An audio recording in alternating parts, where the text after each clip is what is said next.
चरण कमल चिन्ह मकरंदाय भक्त जन मानस निवासाय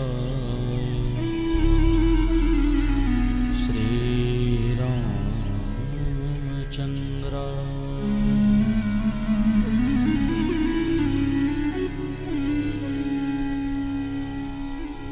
ध्येयं सदा परिभवग्नमभीष्टदोहम्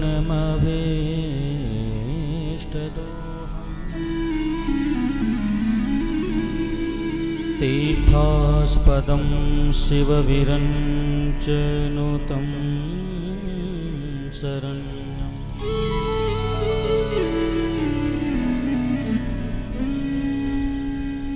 वृत्यार्तिहं प्रणतिपालभवाधिपो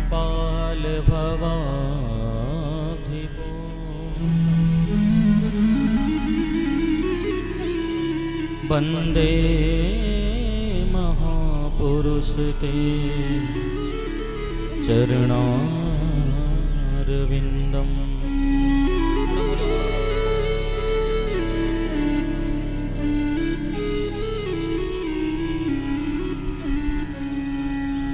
नारायणं नमस्कृत्य नरं चैव नरोत्तमं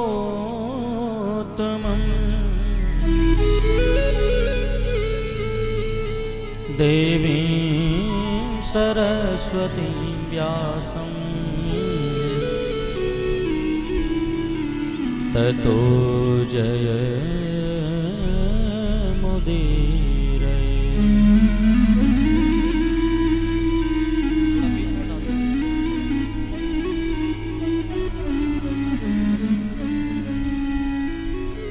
अतुलित बलधामं हेमशैलाहदेहं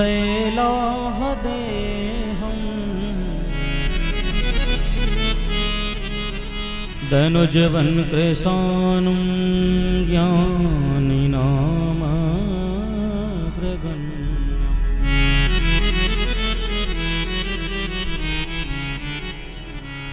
सकलगुणनिधानं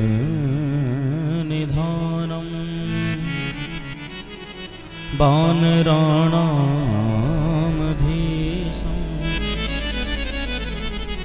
रघुपति प्रिय भगतं वातजातं नमामि।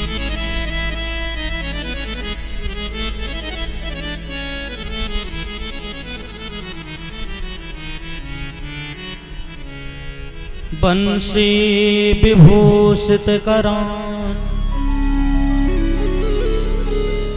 नवनीरदाभा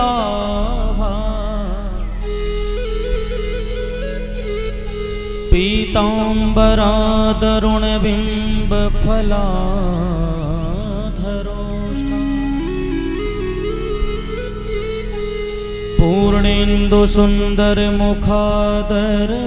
पूर्णेन्दुसुन्दरमुखादरवेन्द्रनेत्रा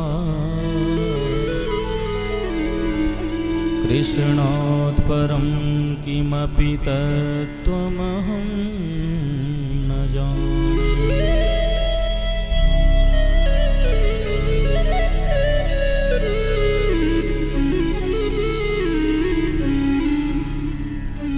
जय जय श्री राधारमण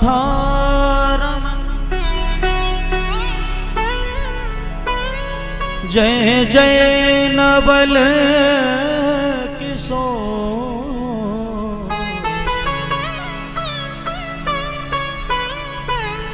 जय गोपी चित चोर प्रभु जय जय माखन चोर।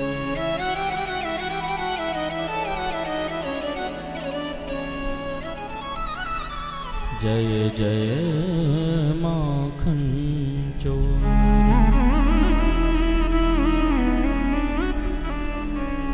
बोलिए बांके बिहारी लाल की जय। श्रीमद् भागवत महापुराण की जय। श्री सुखदेव जी महाराज की जय। श्री गंगा मैया की जय। जय जय श्री राधे।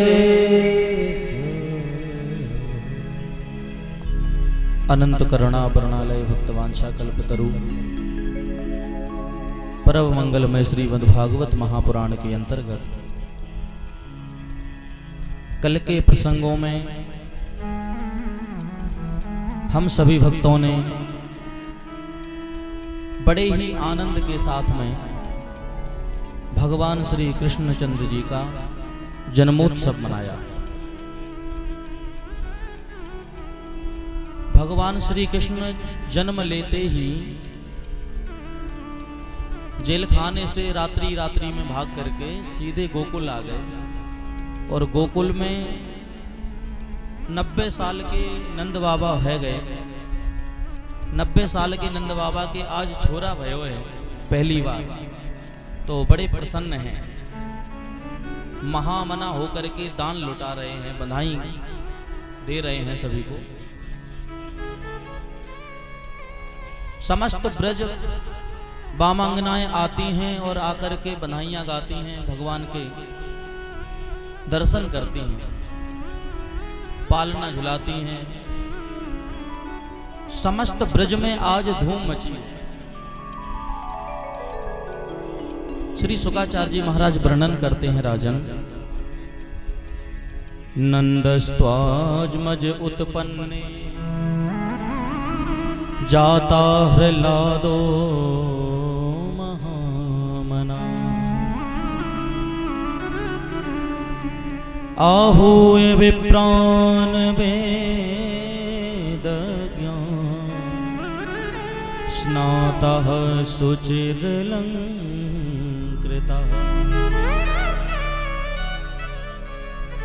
नंद बाबा के यहाँ पर कहते हैं नंदस्त्वाजमज उत्पन्ने जाता ह्लादो। प्रहलाद कौन हुआ है? छोरा भयो है, लाला भयो है, बेटा भयो है? नहीं, स्वयं मूर्तिमान आनंद ही साक्षात प्रकट होकर के नंद बाबा के यहाँ भयो है, जन्म लिया है। जाता ह्लादो महामना। एहलाद, एहलाद माने होता है आनंद, साक्षात आनंद ही। नंद घर आनंद भयो जय कन्हैया लाल की। नंद घर बेटा ना भयो, नंद घर छोरा ना भयो, आनंद भयो। आज नंद बाबा महामना होकर के समस्त दान दक्षिणा लुटा रहे हैं, दे रहे हैं। देखो, जब बालक होता है, किसी का जन्म होता है, तो तुरंत सूतक नहीं लगता। जन्म होने के बाद जब जन्म हो जाए उसके उपरांत में नाड़ा छेदन संस्कार होता है, और नाड़ा छेदन संस्कार के बाद में ही सूतक प्रारंभ होता है घर में। उसके बीच में जैसे जन्म हुआ और नाड़ा छेदन संस्कार ना हो पाया हो, उसके बीच में आप जितना दान दे सको उतना दे देना चाहिए। वह दान बालक के सुंदर भविष्य के लिए काम आता है। तो नंद बाबा ने उतने ही समय में, थोड़े से समय में, क्योंकि सूतक लग जाएगा तो फिर दान नहीं दे पाएंगे, थोड़े ही समय में क्या क्या दान किया? सबसे पहले ब्राह्मणों को बुलाया। आहूय विप्रान वेद ज्ञान स्नातः शुचिर्लंकृता। आहूय विप्रान वेद ज्ञान। आहूय विप्रों को बुलाया, शीघ्र बुलाया। वेद पाठी ब्राह्मण आए, एक वेदी, दो वेदी, त्रिवेदी, चतुर्वेदी, जितने भी हैं सभी ब्राह्मण वहां उपस्थित हैं। और आकर के लाला के जन्म संस्कार के सुंदर श्लोकों द्वारा, स्वस्ति वाचन द्वारा उनका अभिवादन कर रहे हैं। ओम स्वस्ति न इंद्रो वृद्धश्रवाः स्वस्ति नः पूषा विश्ववेदाः स्वस्ति नस्तारिक्षो अरिष्टनेमिः स्वस्ति नो बृहस्पतिर्दधातु। वाचयित्वा स्वस्तयनम् जात कर्मात्मजस्य वै। स्वस्थ वाचन का पाठ वेद पाठी ब्राह्मणों ने किया। हम लोग जब जन्म होता है तो डीजे बजवाते हैं, लेकिन बाबा नंद जी के यहाँ जब लाला को जन्म भयो है तो उन्होंने वेद पाठ करवाया, ब्राह्मणों को बुलवा करके उनसे पूजा करवाई भगवान के प्रति। कैसे? कारयामास विधिवत पितृदेवार्चनम तथा। कारयामास विधिवत, विधिवत पूजा हो रही है। ऐसे नहीं कि बस महाराज जल्दी जल्दी कर दो और बस सब ठीक है, हो गया। विधिवत पितृदेवार्चनम तथा, पितृ प्रसन्न होते हैं जब कुल में कोई बालक उत्पन्न होता है, जन्म लेकर के आता है, कुल की वृद्धि होती है, तो जो हमारे पूर्वज होते हैं, पितृ होते हैं, वो पितृ बड़े प्रसन्न होते हैं देख करके। तो पितरों की भी पूजा हमें कर लेना चाहिए।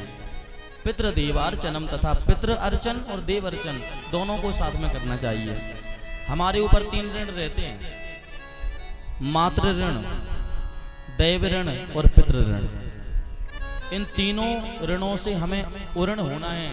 तो कैसे होते हैं? देव ऋण से उऋण होंगे जब हम भागवत करवाएंगे, पूजा पाठ करवाएंगे, हवन आदि करवाएंगे। तो जो देवता हमें जल देते हैं, वृष्टि करते हैं, पवन चला रहे हैं, हवा आ रही है, समय समय पर सूर्य भगवान अपनी धूप बिखेर रहे हैं, चंद्रमा अपनी शीतलता बिखेर रहा है, समस्त वनस्पतियां अपने अपने समय अनुसार लहरा रही हैं। ऐसे इस समय को ये देव हैं। कौन है? ये सब देव हैं, देवता हैं। सूर्य देवता हैं, चंद्र देवता हैं, पवन देवता हैं, वरुण देवता हैं, आकाश देव हैं, अग्नि देव हैं, सब देवता हैं।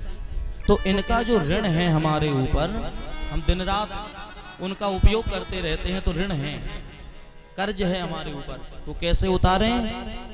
देवार्चनम तथा, देवताओं का अर्चन बंदन करो, उनकी पूजा करो, तो देवताओं का ऋण धीरे धीरे पूरा हो जाता है। ऐसे ही पितरों का ऋण होता है। पितरों का ऋण कैसे पूर्ण करें? पितृ का ऋण तभी पूर्ण होता है जब हमारे यहाँ किसी बालक का जन्म होता है और वो अच्छे संस्कार हम उसे देते हैं, बाद में वो अपने कुल का नाम करता है, अपने घर का एक चिराग बन करके तैयार होता है, तब हमें पितृ ऋण से मुक्ति मिलती है। मातृ ऋण, माता के ऋण तो वैसे कोई पटा ही नहीं सकता, लेकिन फिर भी मातृ ऋण जो होता है वो केवल माता पिता की सेवा करने से ही जितना दूर कम हो जाए उतना ही बहुत है। वैसे पूरा तो कभी कर ही नहीं सकते। उन्होंने हमें छोटे से बड़ा कर दिया, लेकिन हम जब बड़े होते हैं तो माता पिता से कहते हैं, अरे तुमने हमारे लिए किया ही क्या है? क्या किया है? बड़ा कर दिया। अगर बड़ा किया है तो वो तो तुम्हारा धर्म था, तुम्हें करना ही था। न तो हमारे यहाँ हमारे लिए तुमने कोई महल छोड़ा, न कोई जमीन जायदाद छोड़ी, और छोड़ा भी है तो बिल्कुल कंगाल बना करके।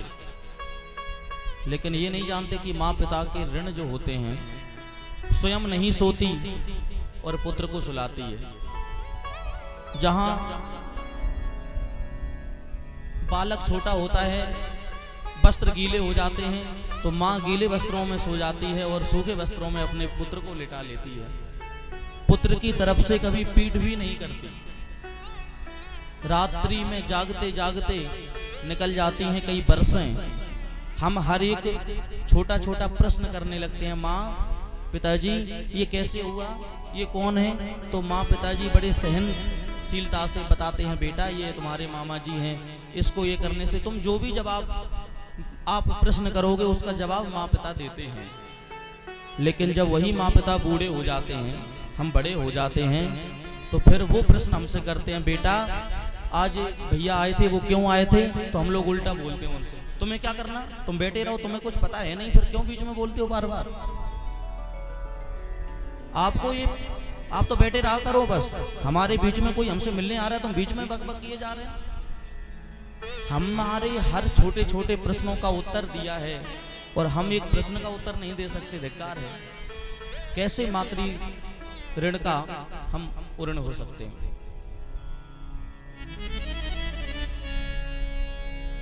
तो आज नंद बाबा ने पितृ अर्चन किया, देव अर्चन किया। और दान क्या क्या दिया? धेनु नाम नियते प्रादा विप्रेभ्यः समलंकृता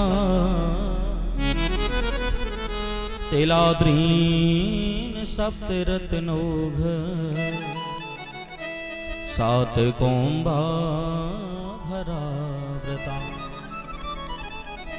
धेनु नाम नियते प्रादात, 2 लाख गायों का दान नंद बाबा ने ब्राह्मणों को किया। 2 लाख गायों का, बड़ी सुंदर गाय हैं, दूध देने वाली हैं।